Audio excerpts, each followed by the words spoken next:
So even though this most recent patch seemingly spelled the end for this Blink Temporal's Autobomber infinite loop thing, there's actually a new iteration of the build that's being very quickly popularized using the trample toe boots to get a ton of single target on a build which otherwise lacked it post-patch.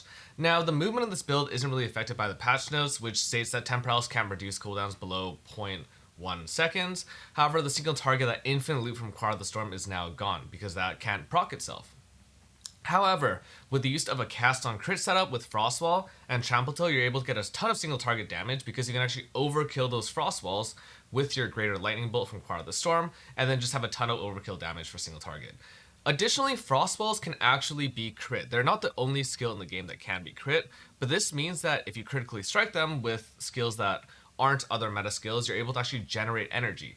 In other words, you're able to make a sort of self-sustaining loop of sorts, using Frostball, critting those Frostballs, and then with the Greater Lightning Bolt, and then subsequently having other cast on crit setups, like a Ball Lightning or an Eye of Winter, that can then proc Greater Lightning Bolt again because that skill can crit the frost walls. Obviously now the build doesn't perform as it did before, but if you scale lightning damage properly, actually get good gear, unlike the stuff that I'm using on my character, you can get this build probably in the range of about like 10 to 20 million to 50 million DPS without any sort of problem at all.